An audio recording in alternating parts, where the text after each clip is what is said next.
Top, on y va. Alors, on est à Orot HaTeshuvah, chapitre 16, paragraphe 1. Je vous ai envoyé le texte. Vous avez le texte devant les yeux?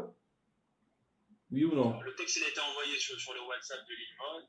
Ah, donc tout le monde ne l'a pas, quoi. Alors, le savez Touchan sur Orot HaTeshuvah avec l'Ilmod. Vous pouvez allumer les caméras, ça rendra le cours plus vivant. Les micros, vous pouvez les allumer si vous avez des questions. Vous pouvez les poser directement, ou sinon sur le chat. Voilà, bonjour à tous. On y va.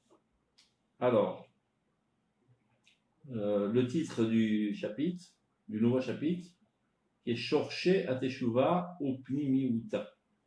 Ça veut dire les fondements, les racines de la repentance et son intériorité. On y va. Yesod HaTeshuvah ou Cheshbono Shel Olam. שורשי החשבון הם למעלה מן החשבון. כמו שתיאוריה של ערכי המספר עומדת היא למעלה מן המספר ופרטיו. ובשביל כך עיקר התשובה העליונה היא למעלה מן החשבון המפורט והחשבון בא מתולדתה. On arrête là parce que c'est assez long, on va traduire et expliquer. Traduisons d'abord. Yesod HaTeshuvah. Le fondement de la Teshuvah, c'est Cheshbono Shel Olam. Cheshbono Shel Olam, c'est faire ses comptes. Faire une prise de conscience. On ne peut pas envisager une Teshuvah sans une prise de conscience. De temps à autre, comme quelqu'un qui gère bien une entreprise, s'il ne fait pas ses comptes, eh ben, elle s'écroule, cette entreprise. Eh ben, l'entreprise de ta vie, et aussi, il faut faire des comptes. Il est souhaitable de les faire même de manière quotidienne, si tu veux que ton entreprise tienne la route. Sinon, au moins une fois par semaine, une fois par mois, peu importe. C'est clair? Donc évidemment, un des éléments essentiels de la Teshuvah, c'est la prise de conscience et faire ses comptes. Mais il s'avère que Shorshei HaCheshbon, les racines du compte, se trouvent en delà du compte. Alors là, il fait une métaphore de la même manière que la théorie de la valeur des nombres se tient bien en delà des nombres eux-mêmes et de leurs détails. Qu'est-ce que ça veut dire tout cela? Par exemple, avant de rentrer dans une application de la mathématique, il y a d'abord la mathématique elle-même. On peut avoir une fonction qui est f de x égale x au carré plus x divisé par 2 plus 3 fois x. C'est une fonction. Alors, cette fonction, c'est un principe. Après ce principe, on l'applique sur tous les numéros possibles et imaginables et ça marche toujours. Donc, toujours, le principe devance la mise en pratique. Et bien, il en est de même concernant la Teshuvah. Dit le Rav Kook, c'est vrai qu'il y a Cheshbono Shel Olam, mais on en parle énormément dans les livres de morale. On doit se faire de temps à autre, voire quotidiennement, un compte où on en est, combien de fautes qu'on a fait, comment réparer nos fautes, avoir remords de nos fautes, et d'avoir une vision très attentionnée sur tous nos comportements, etc. Tout ça est très important. Mais ceci n'est que secondaire. D'abord, avant tout, ici, il s'appelle Shorshei HaCheshbon. Tout ça est la mise en pratique. Si on reprend son exemple mathématique, il y a d'abord la compréhension de la fonction elle-même, de la manière la plus abstraite, et après, on peut rentrer tous les chiffres, et la fonction marchera de la même manière. Eh bien, ce qui veut dire par là, du point de vue, si on comprend sa métaphore, d'abord, il faut savoir quelle est l'orientation de ma vie. Qu'est-ce que je cherche? Après que ceci est clair, que l'optique générale, globale de ma vie est bien claire, à la lumière de cette optique, j'examine tous les plus petits détails de ma vie, de mon comportement, de mes vertus, etc. Sans quoi, on pourrait tomber dans un certain absurde d'être tout le temps en train de vérifier chaque petit arbre et ne pas voir la forêt. Alors, on voit ça dans le texte, regardez. Yesod HaTeshuva. Ça veut dire, si on parle du point de vue métaphorique, il y a le Yesod, qui est les fondations, mais encore plus profond que les fondations, c'est les racines qui sont cachées en dessous des fondations. C'est-à-dire, évidemment, sans fondation, eh ben, tout l'immeuble s'écroule. Mais il s'avère qu'il y a un niveau encore plus précédent à ces fondations. Donc on reprend. Yesod HaTeshuva, le fondement même de la Teshuva, les fondations de la Teshuva, c'est Cheshbono Shel Olam. Et ceci est incontournable. On ne peut pas envisager une Teshuva sans observer de manière minutieuse ses comportements de manière journalière et de les améliorer. Mais il y a quelque chose de bien plus grand. Shorché à Cheshbon. La racine, qui est encore plus précédente que les fondations. Et cette racine, ces racines, se tient bien plus haut que tout compte et que toute prise de conscience. Examen de conscience, plus exactement. Alors, on prend l'exemple qu'il a dit.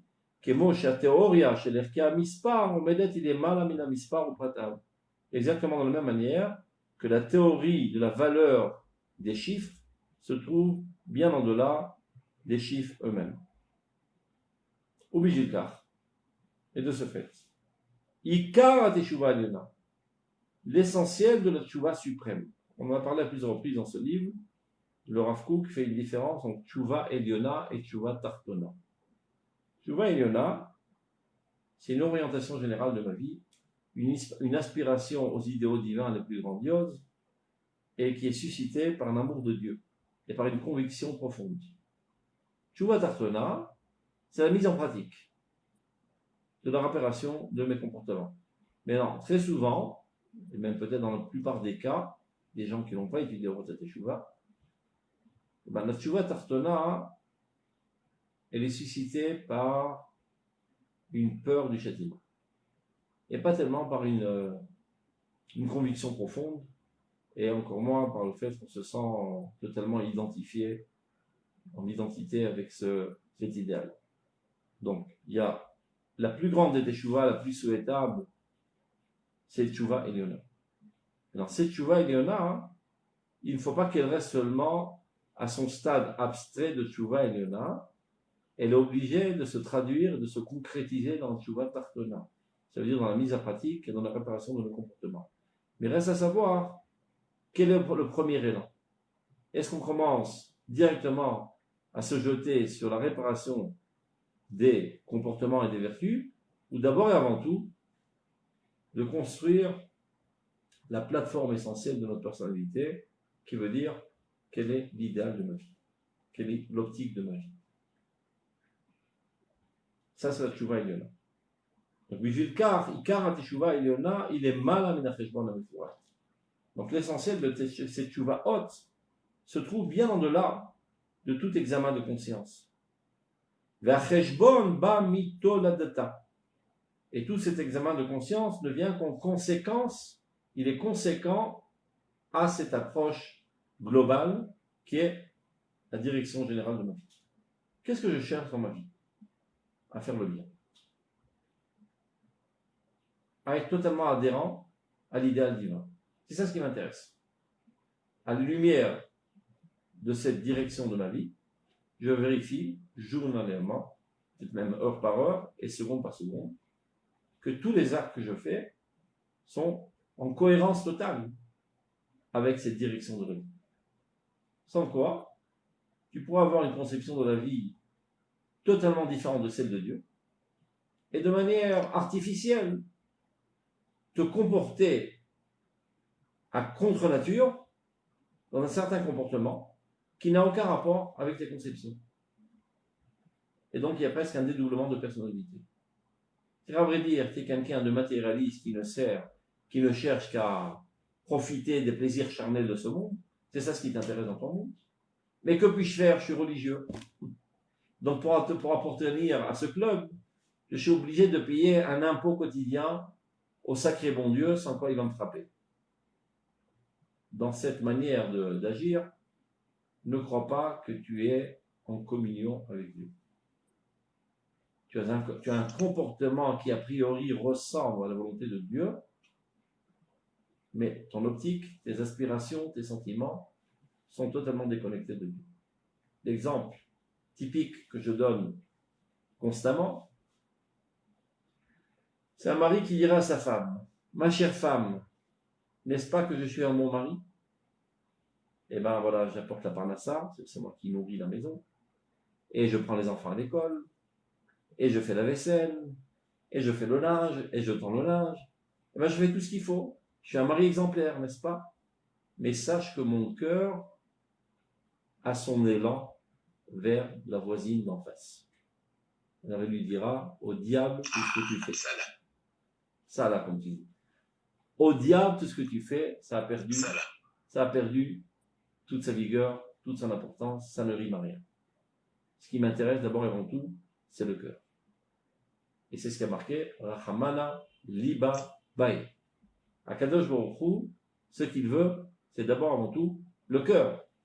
Que ton cœur soit en cohérence totale avec la volonté de Dieu dans ce monde. Et comment je la connais, cette volonté? Elle est écrite dans le Torah. Il est marqué dans la Tefila, qu'on dit 3 fois par jour, Baruch Ata Hashem, Mikabes Nitra Amu Israël. Béni soit-il l'Éternel qui réunit les exilés et les ramène en Eretz Israël. Donc si moi, je m'en fous du retour du peuple d'Israël sur sa terre, je suis déconnecté de Dieu. Bien que je récite ça 3 fois par jour comme un perroquet. Il y a marqué dans la Tefila, Baruch Ata Hashem, Boné Binyan Yerushalayim. Béni soit-il l'Éternel qui reconstruit Jérusalem. Mais moi, Jérusalem, je préfère Paris avec la Tour Eiffel. Bon, c'est bien pour les vacances au mois d'août, mais pas plus. Mais sache, bonhomme, que tu es déconnecté de Dieu. C'est vrai que tu mets tes filines tous les jours, et que tu manges cachère, etc. Ça, c'est un comportement machinal. Mais ta vie intérieure, ton idéal, ta conception, tes aspirations vont diamétralement opposer à la volonté de Dieu. Donc d'abord et avant tout, ce qu'il faut construire dans ta personnalité, c'est ton monde intérieur.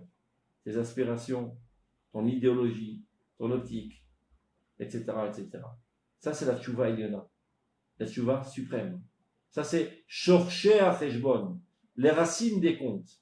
Avant de rentrer de manière minutieuse à faire un examen de conscience, qui ne pourrait être que machinal et technique, vérifie d'abord les fondements des fondements de ta personnalité. Qu'est-ce qui t'intéresse véritablement dans ta vie? Ça, c'est la tchouva Eliona, la tchouva suprême dont il parle. Et évidemment, une fois que tu as fait cela, tu ne peux pas te contenter que de cela et de vivre dans une abstraction théorique. Dire, voilà, je suis amoureux de Jérusalem. Et tu as acheté un billet pour monter en Israël. Non, ça c'est un petit détail insignifiant. L'essentiel, c'est le cœur. Il y a pas mal de juifs qui disent, je suis juif de cœur. Bon, le cœur, il va prendre un sacré coup s'il est que sur le cœur, il va faire une crise cardiaque. Tu dois être juif de cœur qui se traduit dans les membres. C'est clair? Mais ça commence, en effet, d'abord avant tout, par le cœur, par la conception. On continue. Là, il rentre dans une considération qui paraît technique. Quand les Juifs montaient au Beth Amikdash, à Jérusalem, il y avait aussi un moment d'arrêt avant d'entrer à Jérusalem dans lequel on faisait nos comptes, aussi bien les comptes d'argent pour savoir si on apportait l'argent qu'il fallait pour les corbanotes, etc., que pour les examens de conscience. Et la Mishnah dit, de manière assez surprenante, ceci se faisait en dessous de Jérusalem. Jérusalem, c'est pas l'endroit où on doit faire des comptes. Avant de rentrer dans la sphère spirituelle de Jérusalem, termine tous tes comptes à l'extérieur. Regardez. Kupat Cheshbonot, il y avait une caisse de calcul ou de compte qui se trouvait en bas de Jérusalem. A priori, c'était dans la ville de Motza, qui est dans l'entrée de Jérusalem. Lama. Car Jérusalem elle-même est l'allégresse de tout le monde. C'est parce que quand tu fais des comptes, des fois tu en arrives à des conclusions que tu n'es pas tout à fait au point, et donc ça risquerait de t'attrister, de t'entrer dans une certaine dépression, etc. Ce n'est pas adéquat à Jérusalem. Jérusalem, tu dois être en pleine joie, en pleine allégresse. Donc tous ces comptes qui risqueraient de t'amener dans une faiblesse mentale, fais-les en dehors de Jérusalem. Donc, encore une fois, on reprend dans le texte. Coupa chez le Cheshbonot, il y avait une caisse de compte qui était en deçà de Jérusalem. Car Jérusalem elle-même est l'allégresse de tout le monde. Mechol Asimcha Shelor Hatshuva Eliona, qui est, on va dire, l'institut de joie de la lumière de la Teshuvah la plus suprême. C'est-à-dire, si on veut comparer la Teshuvah Eliona avec la Teshuvah Tartona, la Teshuvah suprême avec la Teshuvah basse et pragmatique et technique, on a Jérusalem et les autres villes d'Israël. C'est bien? Bechol Asimcha Shelor Hatshuva Eliona. Valze Shar Adam, Mizmor Shir Leyom HaShabbat. Lorsque Caïn a tué Hevel, bon, il se sentait mal au point, il ne savait pas quoi faire. Et il dit à Dieu, je ne sais plus où me cacher, etc. Bon, Dieu lui dit, bon, t'as qu'à faire tchouva. Il a fait tchouva. Alors Adam Arishon le rencontre. Alors il lui dit, qu'en est-il de ton meurtre? Il dit, bon, ça va, ça s'est arrangé, il a fait tchouva. Ah ben mince, si je savais que la tchouva pourrait réparer, ben moi aussi j'aurais fait tchouva quand j'ai mangé le fruit de l'arbre interdit. Alors, il s'est exprimé avec joie, et il a dit, Mizmor Shir Liyom HaShabbat. Shabbat, c'est vrai que ça nous rappelle le Shabbat, mais c'est aussi la chouve. C'est qu'il faut faire tchouva, la repentance. Et d'ailleurs, donc, si on lit ce paragraphe de Tehillim, qui a comme titre Mizmor Shir Yom Shabbat, chante pour le voilà. Bon, on serait attendu qu'on parle de Shabbat. Eh bien, tu parcours tout le Pérec, ça ne parle pas du tout de Shabbat. Et d'ailleurs, ça ne parle pas a priori non plus de Teshuvah. Il y a une louange de la grandeur de Dieu. C'est pour dire que la Teshuvah par excellence commence d'abord et avant tout d'une admiration de Dieu, d'une admiration de l'idéal divin et d'une adhérence totale à cet idéal. Ce n'est qu'après qu'on descend dans les mathématiques appliquées. Comment concrétiser cet idéal au niveau le plus minutieux de nos comportements et de nos vertus. Mais la Teshuvah par excellence, la grande Teshuvah, Mizmor Shir Leyom HaShabbat, comment ça commence? Tov leodot l'Hashem ou les amer l'Ishimcha Elion. Combien qu'il est bon de remercier Dieu et de chanter à ton nom suprême. Kisi martan Yeshem Eforecha, Dieu tu m'as réjoui de toutes tes actions. Bemaase Yadecha Ranem, je chante de toutes tes créatures. C'est-à-dire une admiration de la grandeur de Dieu et de sa création et une volonté d'y adhérer totalement.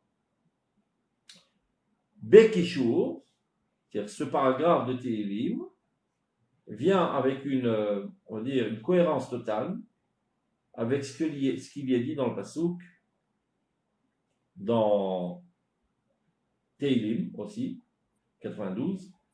Magadlu ma'asecha Hashem, me'od amku marchevotecha. Ce qui veut dire, combien sont grands tes actes de Dieu et tes pensées sont très profondes. Ceci est bien en delà, il dit, Amitalot Nikol Cheshbon, est bien en delà de tout compte minutieux, comme il est dit, qu'il est Vunato en ispar. La grandeur, l'intelligence de Dieu est innombrable, incontable. Et donc, cette déclaration, Magadou Ma'asecha, est bien en-delà de la mesure qui dit Marabou Ma'asecha. Il y a deux psukim. Il y a un psukim qui dit Magadlou Ma'asecha Hashem, combien sont grands tes actions de Dieu, mais Marabou Ma'asecha, combien sont nombreuses tes actions de Dieu. Encore une fois, on voit la qualité et la quantité. La grandeur qui précède après les nombres. Marabou Ma'asecha Hashem, שנכנסת בחשבון, שמידת הארץ. C'est-à-dire, quand on parle de Cheshbon, on atterrit déjà dans ce monde. Midat haaretz. Comme il est dit, mal'a haaretz kidyanecha. Ce monde est empli de tes biens. De tes biens. Ça, on compte déjà, c'est quantitatif. Aval, yesoda shel teshuva. Le fondement de la teshuva. Bimekora, à sa source, Neymar alav, ki gvoa shamayim al haaretz gava hasdo al iriam. De la même manière que les cieux sont bien plus hauts que la terre, ainsi sa bonté est grande envers ses craignants. Comme est loin l'est de l'ouest, ainsi Dieu a écarté de nous nos fautes. Donc encore une fois, on voit cette dimension de la grandeur globale, de l'adhérence à l'idéal divin le plus large. Ce n'est qu'après qu'on descend dans l'application. Très souvent, les gens se gourrent totalement. Ils accourent directement dans une application machinale avec beaucoup de scrupules, mais ils oublient l'essentiel. C'est-à-dire, il y a une expression en hébreu, je ne sais pas comment ça se traduit en français, Mirov etzim l'oreillim etayar. C'est-à-dire tellement il y a d'arbres qu'on ne voit plus la forêt. Ça veut dire qu'on a une vision focalisée, on ne voit pas l'image générale. C'est-à-dire, si tu demandes à un juif pratiquant, entre guillemets, ce qu'il s'appelle, c'est quoi le judaïsme? C'est ceci, cela, ceci, cela, ceci, cela, une ligne interminable d'ordre qu'il faut connaître. Non, pas connaître, appliquer. Non, mais c'est quoi le judaïsme? À quoi tout cela mène? Quel est l'idéal du judaïsme? Qui se traduit finalement dans cette explication quotidienne et minutieuse. Donc, il y a Tchouva Elona, Tchouva Tartona. Shorché Acheshbon, Ve'acheshbon. C'est clair? On continue. Mitalut et Acheshbon, et le seul d'Idrelut Acheshbonit, ou Mat Alemala. Donc, la Tchouva apparaît de haut en bas, de ce qui est en delà de tous les comptes et qui apparaît dans les comptes. Mitrunat Acheshbon, Atavat Givot Olam. Et après, de bas en haut. C'est-à-dire, ça va dans les deux sens. Il faut savoir que de la même manière que la racine donne naissance à la fleur, et la fleur est l'expression de la racine, mais aussi le fait que la fleur pousse, cela renforce à nouveau la racine. Ça va à double sens. Et quand une fleur pousse, avec un phénomène de photosynthèse, ça renforce la racine, qui donnera naissance à d'autres fleurs. Et encore, ces nouvelles fleurs renforceront davantage cette racine, qui donneront naissance à d'autres fleurs. Et c'est comme ça qu'on dit mitzvah goreret mitzvah. Une mitzvah entraîne une autre. De quelle manière? Car une mitzvah est l'expression de l'idéal de notre vie. Une fois que cet idéal, je l'ai concrétisé dans la vie réelle, ça renforce encore plus mon idéal, qui me motivera encore plus de le mettre en application. Donc c'est à double sens. Mais toujours ne pas oublier par quoi ça commence.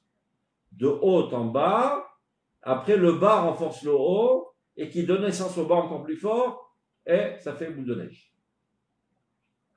Comme il est dit, Mipnema kadma parashat shema le parashat vaya im shamoa. Dans Masechet Brachot.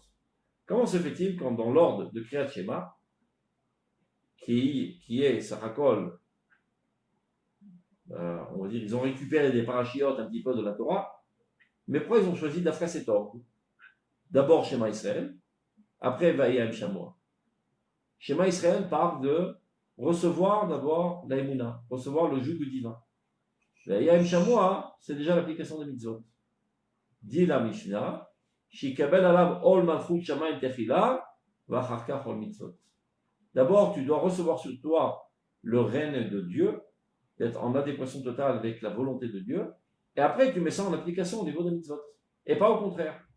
Très souvent, les gens pensent que faire tchouva, ou bien faire tchouva aux autres, c'est de les inciter à un certain comportement. Donc on les chope dans la rue, viens, cher frère, tu veux mettre les filines? C'est peut-être sympa, mais c'est pas ça qui va lui faire tchouva. Il faut d'abord lui changer sa manière de penser, lui changer l'orientation de sa vie, de l'amener à être amoureux de l'idéal divin. Et après, automatiquement, il se sentira mal dans sa peau, dans des comportements qui sont totalement contraires à sa conception. Mais le fait que de manière machinale, tu le domptes comme un animal à certains comportements, mais tu laisses ses conceptions diamétralement opposé à la volonté de Dieu, ça créera une dissonance au niveau de sa personnalité, et un beau jour, il enverra tout balader. Donc il faut d'abord et avant tout construire l'intériorité de la personnalité qui est censée amener à une concrétisation au niveau de la pratique. Et après, ce niveau de la pratique renforcera davantage ces conceptions, cette foi, cette émouna. Et ça a double sens. On continue. שנאמר בהם, ושקל בפלא שרים, ועוד אוזניים, מעולם עד עולם אתה אל, תשב שם לא תקרא, ושובו בני אדם. Donc, tout ça sont des psukim, on ne va pas rentrer à l'intérieur, qui renforcent tout ce qui vient d'expliquer. Donc, on aborde le deuxième paragraphe, qui va traiter d'un sujet qui a été énormément débatté, on va dire, dans la bibliographie juive, qui est le sujet de la connaissance divine et du libre arbitre humain. C'est toujours la question qui revient. Comment est-il possible de coïncider entre ces deux choses qui paraissent être contradictoires? Si tu dis que Dieu sait tout à l'avance, alors je ne peux pas me comporter autrement que ce que Dieu avait prédit. Et donc je ne suis pas libre. Si par contre tu dis que je suis un homme libre de toutes mes actions, donc il n'est pas possible que Dieu sache à l'avance ce que je vais faire, sans quoi je ne serai pas libre. Donc c'est paradoxal. Donc il y en a plein qui ont été de ce sujet, en l'occurrence le Rambam, dans Shmona Prakim, etc. Et le Rav Kook ici aussi va développer ces sujets. Regardez. Echad ma'yesodot c'est la teshuva.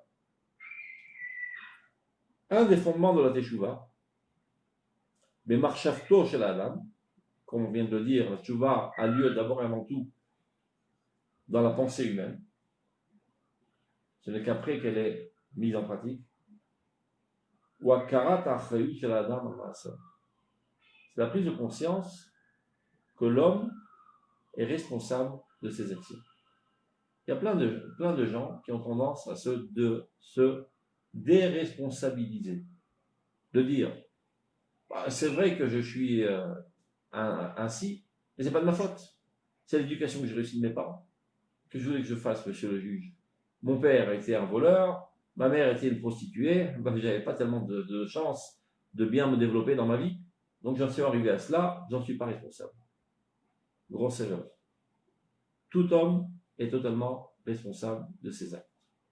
Rien ne peut l'obliger à agir d'une manière ou d'une autre.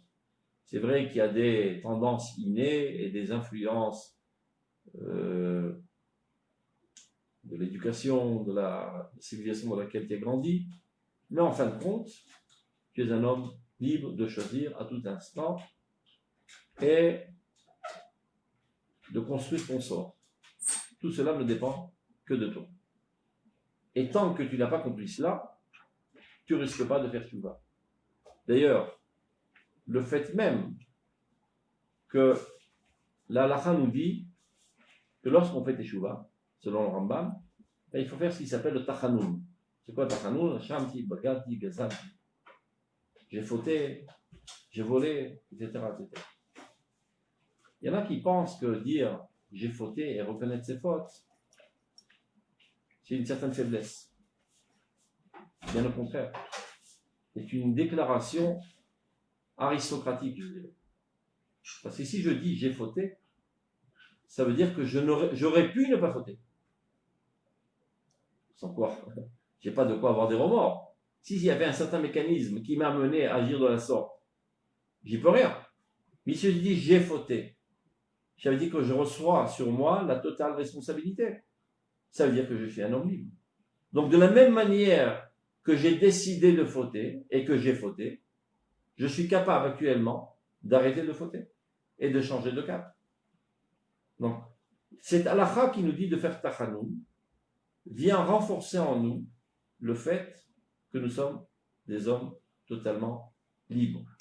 Contrairement à énormément de courants philosophiques qui disent qu'il y a un déterminisme, matérialisme, historique et toutes sortes, psychologiques, toutes sortes de théories qui viennent dire qu'en fait tu te leurres totalement en croyant que tu es un homme libre, tu n'es que le fruit de toutes sortes de causes et de facteurs qui t'ont amené à agir de la sorte. La Torah nie totalement cette approche totalement mensongère. La Torah nous enseigne que l'homme est un être totalement libre à chaque instant de sa vie. Ils se sont dit, c'est pas de ma faute, j'ai été opprimé par mes parents, ils m'ont mené une sale enfance, et c'est pour ça qu'aujourd'hui j'ai toutes sortes de blocages psychologiques. Tu vois que tu es capable d'en parler et de l'analyser. Et maintenant tu es un homme adulte. Tu peux changer. Qui t'a dit de continuer dans cette optique? Reprends-toi en main et change d'optique. Mets-toi sur le cap. Je n'ai pas dit que c'est facile. Rien n'est facile dans ce monde. Et on n'est pas venu dans ce monde pour vivre une vie facile. Adam, Na'aman, Yulad. L'homme est né pour l'effort. D'ailleurs, ce qui caractérise l'homme, c'est l'effort. Les animaux, ils n'ont pas besoin de s'efforcer. Tout coule de source. Il y a un instinct qui gère leur vie. L'homme se caractérise par cet effort constant. Adam nikra oler. Je te donnerai une démarche parmi ces gens qui sont stagnent. Même les gens sont stagnent. Les gens sont chayot hakodesh. Ce sont les animaux célestes. Il y a un instinct divin qui les oblige à agir de la sorte ou d'une autre manière. L'homme est totalement libre. C'est ça ce qui caractérise l'homme. Donc, pour pouvoir bichlal envisager une démarche de teshuva, d'abord et avant tout, faut-il être convaincu totalement que l'homme est totalement libre, est totalement responsable. Et toute personne qui a tendance toujours à se déresponsabiliser, elle est foutue. Elle ne pourra jamais s'améliorer. Parce qu'elle fera toujours tenir ses problèmes par des facteurs X ou Y environnants, et c'est pas moi, c'est pas moi, c'est pas moi, c'est lui, c'est à cause de lui, etc., etc.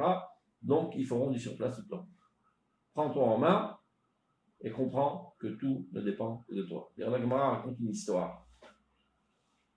Un certain bonhomme qui était vraiment un sale type, un obsédé sexuel, raconte la Gemara, qui avait couché avec toutes les prostituées du monde presque.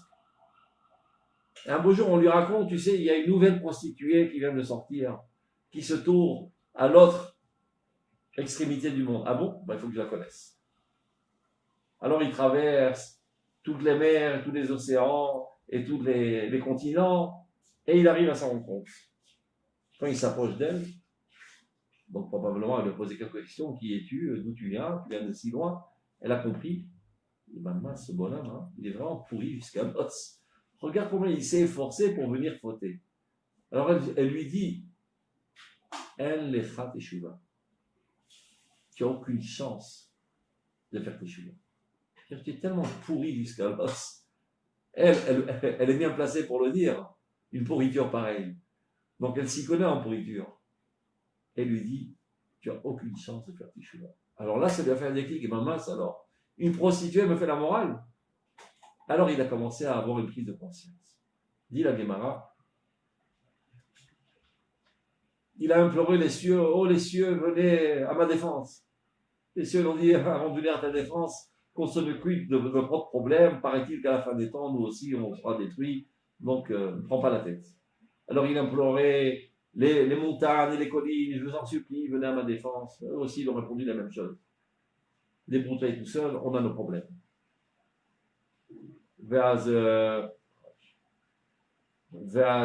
Finalement, donc je raccourcis parce que l'histoire était longue, il a laissé tomber.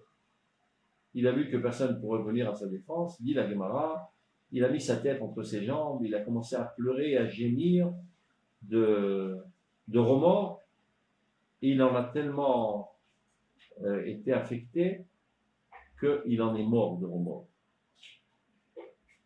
Il y avait sur place Rabbi. Il a pleuré. Il a dit, Yesh connaît Olamo be Sharachat. Moi, toute ma vie, je travaille Dieu pour servir Dieu. Va savoir, parce que quand son âme s'est élevée au ciel, il y a une voix céleste qui a retenti, qui a dit, Rabbi Elazar ben Doudia, Mezuman le Haye Olamo. Il y a une voix céleste qui a retenti. Ce bonhomme-là, qui était une pourriture, un obsédé sexuel, Dieu l'appelle Rabbi Elazar ben Doudia, est invité au monde futur. Tellement il a eu une repentance sincère que tout a été effacé, tout a été purifié, et il s'est élevé à un niveau de spiritualité très très haut. Il dit, Rabbi, ben là, ça va. Moi, toute ma vie, j'œuvre dur, et va savoir si je mériterai dans la voie, et celui-là, en 1 heure, il m'a dépassé. Qu'est-ce que cette Mara vient nous enseigner? Très souvent, les gens disent, ben, c'est pas de ma faute, c'est à cause des astres, c'est à cause des cieux, c'est à cause des montagnes, c'est à cause de ma mère, à cause de mon instituteur, c'est à cause de ceci, à cause de cela. Tant que tu es dans cette optique, tu ne pourras jamais te remettre sur pied. Le jour où tu comprendras, chez En Adavar Talou Yelabi, tout ne dépend que de moi, tu seras sauvé. Et alors tu t'élèveras au signe de la spiritualité la plus haute, jusqu'à que Dieu lui-même dise Mezuman Bechaye Olam. Donc c'est ça que cette anecdote vient nous transmettre comme message. Alors on retourne dans le texte du Rav Kook. Echad Ma'yesodot la Teshuva, un des fondements de la Teshuva, qui se trouve évidemment dans la pensée humaine d'abord et avant tout, ou Akarat Achayut Shel Adam al Ma'asav, la reconnaissance de la responsabilité de l'homme envers ses actions. Sheba mitoch emunat habechira chofshit Shel Adam, et tout cela découle de la foi dans le fait que l'homme est libre. C'est-à-dire, si tu ne réalises pas que l'homme est libre, ben, tu ne risques pas de comprendre qu'il y a une possibilité de faire tchouva. Et ceci est le fondement essentiel du vidouille. Je ne sais pas comment on traduit ça en français, le vidouille, le fait de faire ça. Celui qui sait qu'on a en français qui m'aide. Comment on dit vidouille? C'est pas la repentance. La repentance, c'est le remords au niveau de la pensée. Le vidouille, c'est de le dire. De dire, j'ai fauté, j'ai fait ceci, j'ai fait cela. Donc le contenu essentiel du vidouille, Amechoubar im mitzvah teshuva, qui se lie à la mitzvah de la teshuva. Chez Modéa Adam, chez Shum Inyan Echad, chez Shlashimo Alachet et Totsotav, qui im oto beatzmo. Qu'est-ce que ça vient dire quand tu fais vidouille? Tu reconnais qu'il n'y a aucun facteur extérieur qui t'a mené à agir d'une manière ou de l'autre, mais il n'y a que toi-même qui est le seul responsable de ce comportement. Et c'est pour ça que tu ne dis pas Garmouli lechato, Hashamti, c'est moi qui ai fauté. Ou basé me verrer l'atzmo et trop fait chetzano. C'est-à-dire cette déclaration du vidouille vient renforcer en lui cette conviction, cette compréhension qu'il a une liberté totale dans sa volonté. C'est lui, et seulement lui, qui a décidé d'agir de cette manière.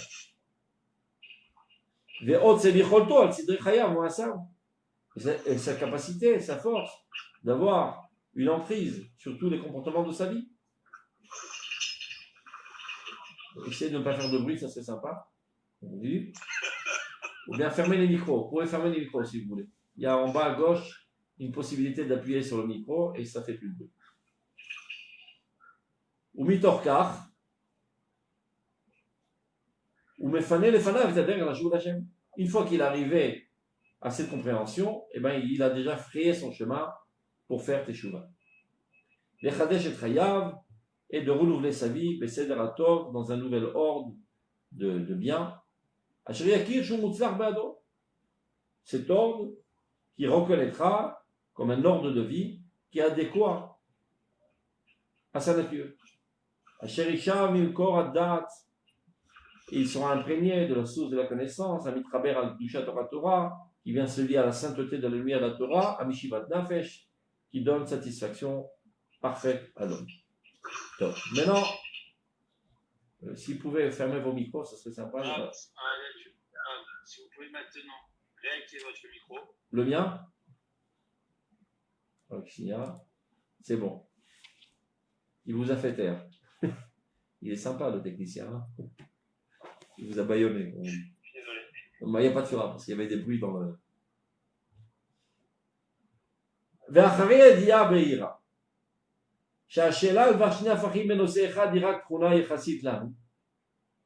il rentre dans le vif du sujet dont on avait parlé, la contradiction a priori entre la connaissance divine et la liberté de l'homme. Après cette compréhension claire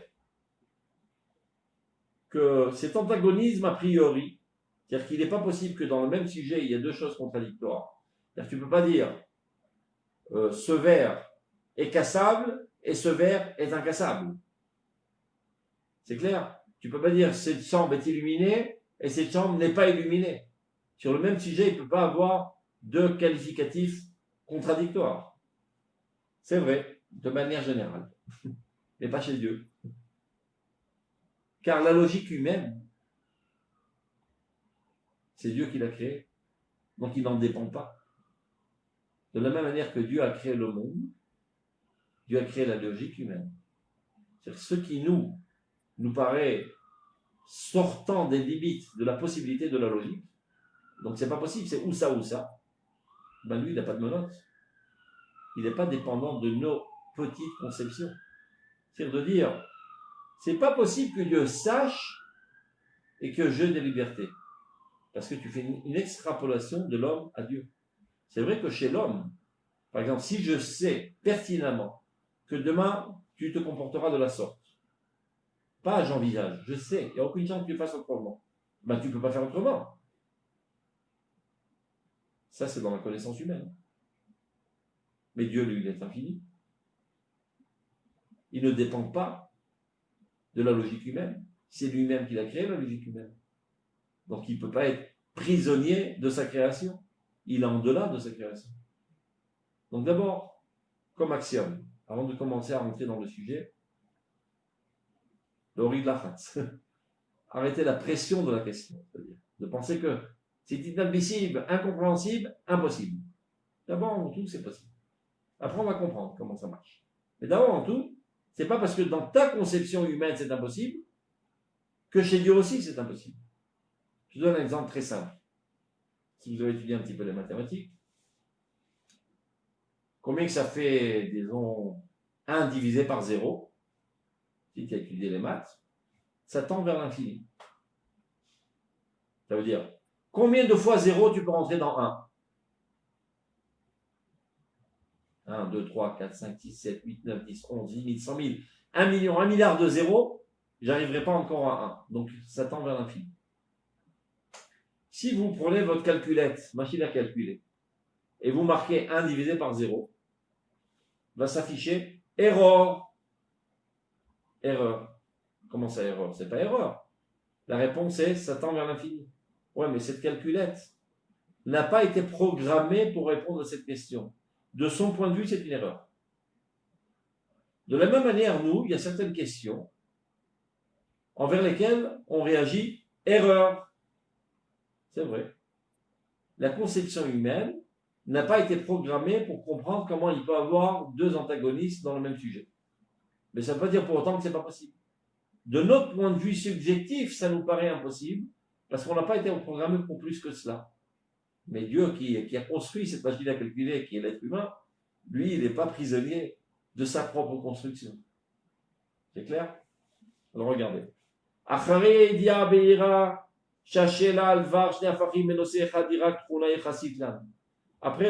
la compréhension claire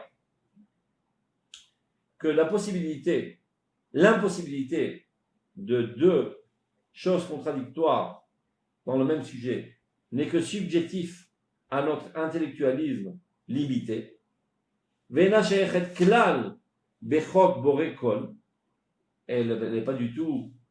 ne concerne pas du tout le Créateur lui-même qui a tout créé, qui est Adon Kolachukim, qui est lui-même le maître de toutes les lois, Vesibat Kolasibot, c'est lui la cause de toutes les causes, Mekor HaChochma, c'est la source de toute sagesse, c'est-à-dire le peu de sagesse qu'on a en nous n'est qu'une goutte de l'océan de sagesse infinie qu'il y a dans Dieu.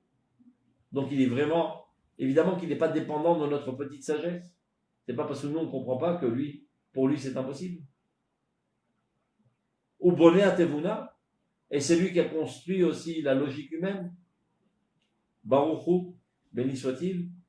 Donc après qu'on a mis cet axiome de base, maintenant on peut rentrer dans le vif du sujet et essayer de comprendre. שיש מקום גם להשקפה של בחירתו של האדם וחופשו וגם לאי בחירתו ואי חופשו.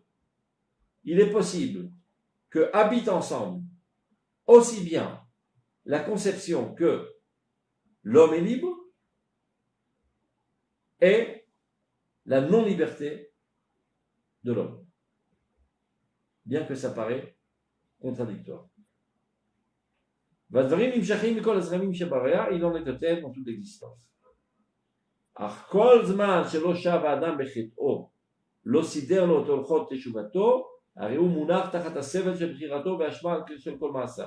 C'est vrai que tant que l'homme n'a pas fait de repentance, de tchouva, de sa faute, et n'a pas ordonné un nouvel ordre de vie, c'est vrai qu'il est sous le joug de son choix et la culpabilité de ses actes. Évidemment, et tout ce qui en découle, c'est-à-dire toutes les conséquences douloureuses de ces mauvais choix. Omnam, cependant, Achare Aharat Ateshuva, מיד נמסרים למפרע כל המגרעות שבחייו וכל המעשים שלגבי ערכו של אדם אינם טובים ותוצאותיהם הן מראות לו לרשות הכבוד. Une fois qu'il a fait teshuva, de suite, tous ces comportements qui étaient mauvais, qui étaient négatifs et qui ont entraîné des dégâts, des souffrances, sont transmis aux mains de Dieu.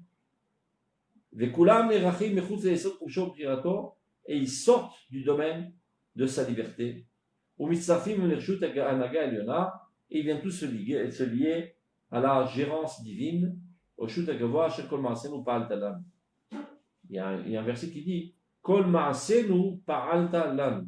toutes les actions, en fait, c'est toi qui les as fait à travers nous. Qu'est-ce que ça veut dire tout ça? Ça paraît très complexe. J'explique de manière simple. Lorsque quelqu'un faute, c'est vrai que c'est destructif pour sa personnalité, c'est destructif pour sa famille, c'est destructif pour le peuple d'Israël, c'est destructif pour toute l'existence. Et il est interdit de faute. D'abord et avant tout parce que Dieu ne veut pas qu'on faute, c'est pour ça qu'il ne faut pas fauter. Deuxièmement, la faute est contre nature, donc elle nous détruit. Et donc tu en subis les conséquences. Ben, si tu as volé un poison, tu ne peux pas dire Dieu pardonne-moi. Pardonnez, mais le poison commence à agir. Il y a un effet du poison. Mais d'un autre côté, il faut savoir que quoi qu'on fasse, on ne peut pas mettre un croche-patte à Kadosh Baruch Hu et changer l'itinéraire de l'histoire. Dieu a fixé au préalable le but auquel l'humanité entière doit arriver. Ce qui veut dire que même les gaffes que tu fais sont prises en compte par Akadosh Baruch Hu et il s'en sert pour faire avancer le bien dans le monde. Contre ta volonté. Toi, tu es un sale type qui recherche le mal. Et tu pensais, voilà, je vais être un adepte du mal et à contrecarrer les projets divins. Je vais faire le mal. Il a déjà sa pensée à l'avance. Plus encore, il s'est servi de toi même, pour faire avancer le bien dans le monde. Toi, tu as tes plans, mais Dieu déjoue tes plans et s'en sert à longue échéance pour faire avancer le bien dans le monde. Je donne toujours le même exemple. Pour ceux qui m'ont écouté, ben, c'est un petit peu rébarbatif. Pour les autres, c'est nouveau, mais c'est pas grave. Il y avait dans la Knesset un député qui était de l'extrême gauche, qui ne pouvait pas supporter le fait que les Juifs s'installent en Judée-Samarie. Salon Kikiné. Parce que le fait qu'ils s'installent en Judée-Samarie, ben, ça va contrecarrer les plans des pauvres petits Palestiniens qui ont une ambition nationale et d'édifier leur État. Et comme il était en compassion totale avec eux, lui, il espérait de tout cœur que s'édifie l'État palestinien. Et si les Juifs qui habitent à Bethel, à Elon Moré, etc., passent tous les jours par les villes arabes comme Ramallah et expriment fortement leur présence, eh ben, ça leur casse le moral et ça détruit leur ambition nationale. Et donc, à force d'être en friction constante avec ces colons, comme on les appelle dans les médias françaises, eh ben finalement, ils réussiront pas à développer leur ambition nationale. Donc il a eu une idée ingénieuse, géniale. Il a dit, bien que lui étant totalement contre l'implantation des Juifs dans la Judée-Samarie, mais c'est un fait, ça il ne peut plus lutter contre, il s'est dit, on va faire des routes qui contournent les villages arabes. Et comme ça, les colons ne passeront plus par les villages arabes, et ils vont se baigner dans leurs idéaux, et ça va développer finalement une ambition qui va mûrir et va arriver jusqu'à édifier un État palestinien. Ça, c'était ses plans à lui. Aval Yoshev Hashamayim Yishak Lamo. Celui qui se tient dans les cieux se marre bien des plans de ce genre de personnes. Ce que ça a donné finalement, c'est que si jusqu'à présent il y avait environ 100 000 juifs qui habitaient dans la Judée-Samarie, grâce à ces routes qui contournent les villages arabes, on en est arrivé à 450 000. Pour la simple raison que jusqu'à présent, il fallait être assez courageux pour traverser les villages arabes et se faire lapider par des pierres dans le meilleur des cas, et se faire tirer comme des canards par des balles dans les pires des cas, et voir ses enfants mourir devant ses yeux. Donc il fallait être des super-héros et des super courageux pour habiter à Shrem, c'est-à-dire à Elon Moré, etc. Dès qu'il y a eu des villes, des routes qui contournent les villages arabes, eh ben la vie est plus cool. Pas besoin d'être idéaliste à 100%. Tu peux même être idéaliste à 15% et habiter là-bas. Donc, on a raclé le fond du baril et on a réussi à amener là-bas même les idéalistes à un tiers ou un quart ou un cinquième. Et c'est comme ça qu'on en arrive à 450 000. Donc ce bonhomme, il voulait déjouer les plans d'Akadosh Baruch Hu, qui est le retour du peuple d'Israël sur sa terre, et au contraire édifier l'État palestinien. Mais de fait, c'est lui-même qui a déclenché le processus, c'est-à-dire activé le processus du retour du peuple d'Israël sur sa terre, contre sa volonté. Donc jusqu'à présent, cet acte qu'il a fait était une grosse faute qui dépend de sa volonté. Mais ce qu'il ne sait pas, c'est que c'est Dieu qui l'a amené à faire cet acte. Vous direz, c'est pas juste. Si c'est Dieu qui l'a amené à faire cet acte, alors il n'en est pas responsable, donc il ne devrait pas être puni. C'est vrai que c'est Dieu qui l'a amené à faire cet acte. Mais reste à savoir sur quelle motivation. Cet acte, il aurait pu le faire dans une motivation de vouloir être un détracteur de la Géoula, ou bien au contraire, comprenant par avance que c'est ça qui va amplifier le nombre de personnes qui vont venir s'installer dans le Judée-Samarie, et donc faire ces routes. C'est-à-dire l'acte en tant que tel, il est neutre. Ce qui lui donne sa couleur et sa valeur, c'est la motivation qui est en lui. Est-ce que ma motivation est d'aller à contre-courant de la volonté de Dieu, ou bien au contraire, de renforcer la volonté de Dieu? Donc, de manière schématisée, on va dire. C'est vrai que l'acte était prédit à l'avance. Mais la volonté qu'il y avait dans cet acte, elle dépend de l'homme. Donc, jusqu'à présent, cet acte était une arvéra. Supposons que ce bonhomme, 1 heure avant de mourir et de rendre son âme au ciel, il se dit, mince alors, quel idiot j'étais de vouloir contrecarrer et déjouer les plans divins. Au contraire, toute ma vie, j'aurais dû renforcer cette optique, cette direction. J'ai tellement de remords d'avoir voulu mettre des entraves à ce plan divin. Maintenant, de fait, son action, elle a engendré quelque chose de positif. Donc, qu'est-ce qui nous reste, au fond? Une action qui a apporté quelque chose de positif, et dès à présent, une volonté positive. Il n'y a plus de faute. Zdonot dans la signe des Sruyot. Les péchés se transforment en mérite. Ils se réalignent avec la ligne divine. Ils croyaient bifurquer. C'était des fantasmes. Dieu s'est servi de lui. Dieu nous gère où on veut bien aller. Tu veux faire le mal, fais le mal. Mais ne rêve pas que tu vas réussir à bout d'un croche-patte. Je me servirai de ce mal, c'est-à-dire de ce que tu penses être mal, pour faire avancer le bien dans le monde. Si tu continues dans cette volonté du mal, tu iras à l'enfer. Supposons que ce bonhomme n'ait pas fait tchouva. Il arrive au ciel, le Bedin Salmala, au tribunal céleste, on lui montre tout ce qu'il a fait dans sa vie, c'est-à-dire il a une vidéo de toute sa vie. Il dit, Mamas, regarde, monsieur le bon Dieu, c'est moi qui ai amplifié l'implantation des Juifs en Eretz Israël, récompense-moi, va au diable.